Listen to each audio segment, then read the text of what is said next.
Hey everyone, it's Brian Zane, and I'm here with my review of NXT War Games, not a takeover, perhaps a bit emblematic of the sea change that we're seeing as NXT moves in this 2.0 era, and that is reflected a lot in the booking we will see later tonight. Also noteworthy show, this was Beth Phoenix's last night on commentary, and you know, I think she did a great job overall. I mean, she really improved a lot from where she began on commentary, and then she was a very integral role to the Indy Hartwell, Dexter Lumis storyline, which is a lot of fun, and I think she got to show a lot of personality, and I think that's something that's kind of lacking on like the main roster shows, especially as the announced teams have never really had a chance, at least on the level of NXT per se, to show that off. And I think Beth was really able to kind of make that her own and have her own personality, and I think it worked really well, and she had good rapport with Vic Joseph and Wade Barrett, so congratulations to her on a job well done, and best luck with whatever she does in the future. The show begins with the first of two War Games matches,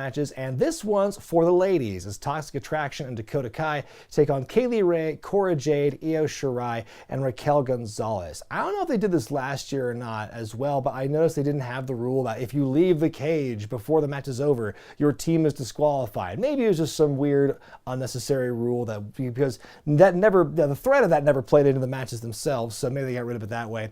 I gotta say, I like the placement of the team cages on the hard cam with this new setup. It's different. Dakota and Kaylee Ray start things off, and they go right into the cage wall. They use kendo sticks right from the get-go here. A bunch of kendo sticks are placed kind of bridging between the ropes, and Kai is slammed tummy first into those kendo sticks, just in time for the next competitor, Cora Jade, come on down! There's a "you can't skate" chant for Cora, which I felt bad for her, but I don't think she even rode her skateboard to the ring when she did her entrance here, and like even when she would use it on TV, she maybe skated for like 10 feet before stopping, so she's saving it for later, I guess, for the big spot where she shows up.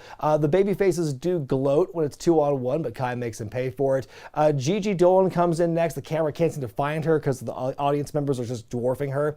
Dolan and Kai work well together, a pair of big double kicks by the baddies. The others fight back. Dolan is slammed into Kai, who's wearing a trash can. Io Shirai's up next, and a few minutes later, it's Jacy Jayne. And one common thread in this match is every time a lady enters the ring, they always bring in a weapon as well. And like, does WWE know that it's possible to do a War Games match without weapons? Like, it's been done before, and I feel like this happens a lot in both of these matches tonight. Not so much in the men's, like they're guilty of it too, but especially in the women's match. That's the one thing that was really a big sticking point with me in this thing, is that they just relied on it so much, to the point where it's like, okay, you're clearly trying to mask some limitations at this point. At one point, Cora Jade with a big rolling dive off the top of the cage threw a table onto Jacy Jayne, but she looks like she had a bad landing, seems to have dislocated her shoulder the way she's selling it. Things feel serious, and they're trying to get her to leave the cage, but then Io's like, I got this, and she closes the cage door, and she's like, I guess pops the shoulder back in, and that was interesting enough. But then like seconds later, the countdown is on for the next entrant for the match. I'm like, oh,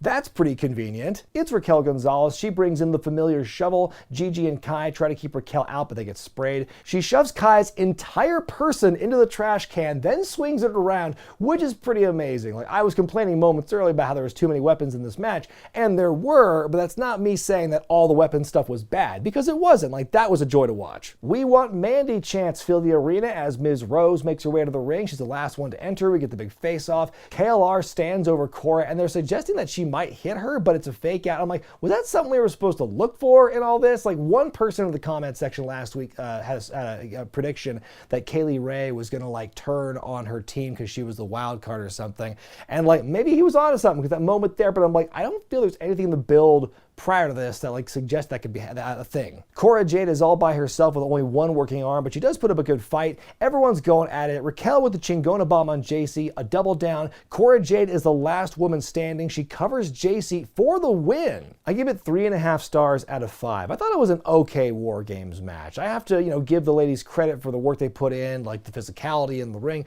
It was not a clean or perfect match. There were a couple of big noticeable botches. The biggest one that I can remember right now is like Kaylee Ray is supposed to catch the trash can, but she drops it, then picks it up, and then immediately gets it, gets hit in the face with it and everything. I thought Raquel Gonzalez's contribution to the match was good as well. They went really hard with that Cora Jade story, and they really had me, convinced in the early moments of that. But then, like, once you kind of look back and to see the convenient timing and the tidiness of it all, and how it's like, oh, Io Shirai, in real life probably wouldn't, even if she did try and like pop the shoulder back in, they'd have some medical staff at least go and check on her for a minute. It just just felt like that took me out of the moment and made me realize, oh, it's a big work.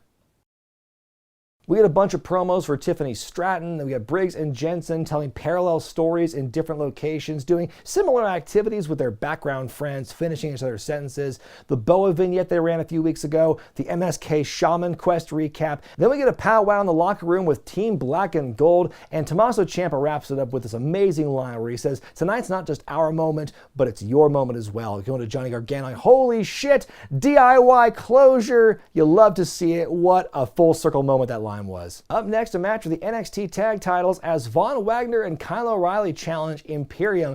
Good lord, the size of Von Wagner's mouth. You could pass a whole truck through that thing. Great grunty, beefy sequence between Wagner and Fabian Aichner. Some of these shots by Von, he's kind of like a new Luger, I think. Powerhouse of it through for the team. Kyle with a big run on Bartel, but gets hit from behind by Aichner. He walks into a clothesline. Kyle valiantly stays in the match and is able to tag Von back in. Big ol' hot tag by Von. He sends Imperium flying. They tear down the apron of the process. Kyle with the heel hook on Bartel scoots along until Aichner hits a great springboard moonsault right onto him. Then a few minutes later, Aichner with an insane springboard dive to the outside onto Von and almost face plants. Vic Joseph says, squeeze, really funny. O'Reilly trying to squeeze. But as Kyle's got the hold locked in, we get the blind tag, the Imperium bomb, and the champs retain. This one gets 4 stars out of 5. I thought this was a great, the second half of this match really picked up and just, it blew me away here. I think it was easily Von Wagner's best performance so far. I think he shined a lot in this one, and I think that just some great stuff overall, and I was really blown away by Fabian Aichner. I didn't know he had that in him. I guess I haven't been paying attention because I thought he was brilliant in this matchup. He was kind of my MVP for this one for sure. But then after the match, there's a thank you Kyle chant, and suddenly Von Wagner wants to turn on his partner, but Kyle sees it coming, knocks him down. Good for him. And then we find out later in the show, Kyle does an interview backstage where he challenges Wagner to a cage match this Tuesday. So we'll see how that turns out. And we'll see how heel Von Wagner will now pan out in this new NXT 2.0 and see if he gets a bit more of a personality along the way. We get an Ikemen Jiro vignette showing off all his jackets, and then later in the show we get another Ikemen Jiro vignette where he eats a lot of food, then takes a big ol' shit. How am I supposed to feel about this character? Santos Escobar is asked about his match with Xyon Quinn this week, and then Mackenzie Mitchell asks about Elektra's meeting with Xyon, but Elektra stands up to her and says it's none of Mackenzie's business. On we go to a hair versus hair match as Cameron Grimes takes on Duke Hudson. The action is fast from the get-go. Grimes starts off hot, but Hudson cuts him off with a big Uranagi out of the corner. Slow and methodical pace by Hudson, or Dookie as the fans chant at him. Grimes starts to make his comeback, counters a sidewalk slam attempt into a head scissors, another slam into a DDT. Duke tries to cheat to win, but the ref catches it. A huge dive by Cameron, but we get a kick out. Hudson goes for a razor's edge in the corner, but Grimes counters that as well. We get a roll-up. He grabs the tights, gets away with it, and wins.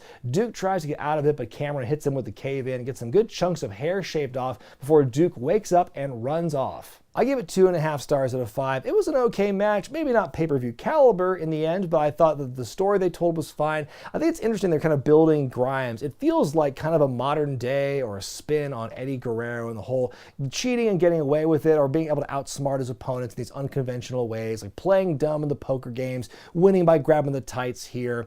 I also think it's very interesting that with Duke Hudson, he's debuted as this like very dashing, handsome man who's also a professional poker player, and within like 2 months of that debut, he's 0-2 in poker against Cameron Grimes, and he gets shaved bald. We get some more outdated promos like this one from GYV and from Casey Catanzaro and Caden Carter, and this one we saw last week from Draco Anthony. Then it's time for the Cruiserweight Championship as Roderick Strong defends against Joe Gacy. The match begins with Joe wanting a handshake at first, then a hug, but Roddy wants none of this and immediately goes to the backbreakers. Match has some good back and forth here. Strong having no problem with the slight weight difference here. We get our second angle slam of the night. Boston Crab is countered into a crossface. Joe with a big Cruiserweight-like dive to the outside. Harlan picks up Ivy Nile, but Gacy tells him to put her down. Back in the ring, Strong hits the knee, the big backbreaker, the cover, and the win. This one gets 3 stars out of 5 for me. I thought, the build for this I really enjoyed, and I am very interested in seeing how this Joe Gacy character plays out, especially with Harlan. But yeah, it was a relatively clean finish for, I guess it's still heel versus heel technically. It's kind of hard to tell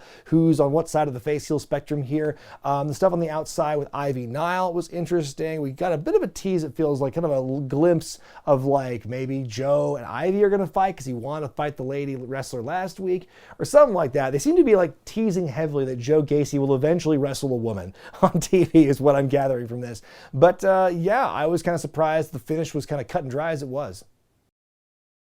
Time now for the main event. It's the men's War Games match. You got Team Black and Gold. That's Tommaso Ciampa, Johnny Gargano, LA Knight, and Pete Dunne. Taking on Team 2.0. That's Grayson Waller, Tony D'Angelo, Carmelo Hayes, and Braun Breaker. I liked D'Angelo's, all the 2.0 guys had like war paint on, and Tony's was like just the Italian flag on one cheek. Also, I'm sorry, every time I saw like Tony, like the back of Tony's like body with the black tank top and the white pants and like the ponytail, I'm sorry, I kept thinking Bray Wyatt was back in the ring. I got confused a few times in this match. Also a really cool moment for Johnny Gargano here. He comes out to his old theme, This Rebel Heart. His gear is a big like mishmash collage of all these previous like takeover gears. He's come out all the different comic book themes and everything. It was really cool. You can see the emotion on his face, knowing that this could very well be the last time we see Gargano in an NXT ring. Gargano and Hayes start things off. They have a good exchange. A big sunset flip powerbomb off the cage wall before Grayson Waller appears next. He and Hayes try to do the DIY finish to Johnny, but they miss.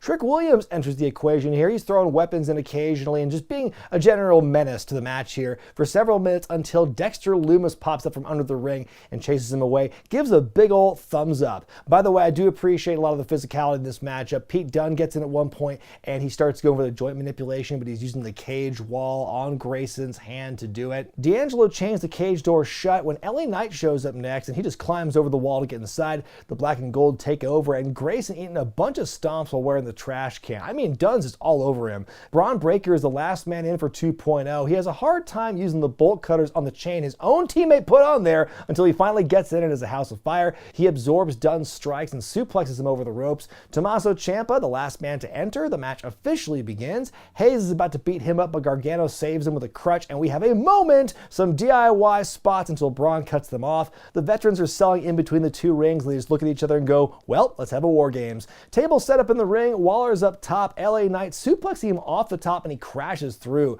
Ciampa with an air raid crash into a trash can, but there's a kick out. Moments later, Waller with a massive elbow drop from the top of the cage to the table on LA Knight. D'Angelo with a crowbar. He hits a big swinging neck breaker off the top rope onto Dunne. They're both gone.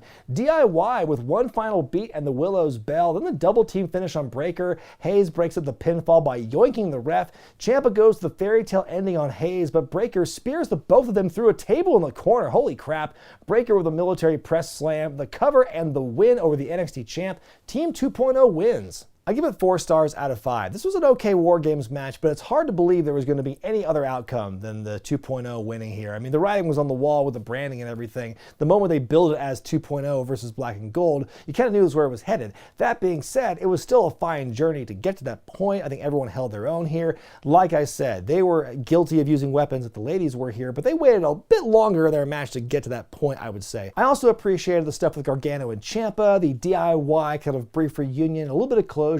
I would have liked to have seen a little bit more out of that, but I was happy with what we got. And if this is Gargano's last big moment in NXT, then I think it's a pretty good way to go out, kind of bringing that thing full circle with him and Ciampa again. And like I said, if it's truly the end of his run in NXT, whether he gets called up to the main roster or he just leaves the company and goes somewhere else, I think it's been an amazing run for him. And I think NXT will definitely miss him.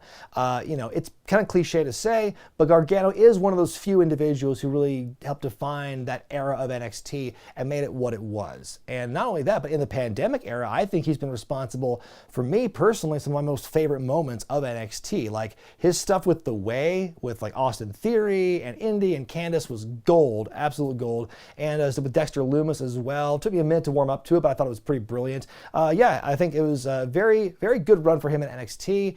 I'm very curious to see what the future holds for him. My grade for NXT War Games, again, not a takeover, is a C+. I thought, there was nothing really bad about this show, but nothing really amazing about this one either. I can't really put my finger on it. Like, the War Games matches had their moments. I don't think either of them were truly incredible War Games matches per se, especially just in the history of NXT, but I think each of them had their moments, and I appreciate the innovation and the stories that each of them told and the different stories they told. The tag title match impressed me. I think that was probably my favorite, just like from bell to bell, best total match of the night. Again, it wasn't a takeover, so it's hard to compare to other takeovers per se, but it is a pay-per-view, and that's kind of how they were building it as such. So I thought it was it felt like a very fancy episode of like TV NXT, where they pull out all the stops like once every couple of months for like Great American Bash or Halloween Havoc or something, but like this is what War Games felt like to me. But what did you think of the show, folks? I want to hear about it in the comment section below.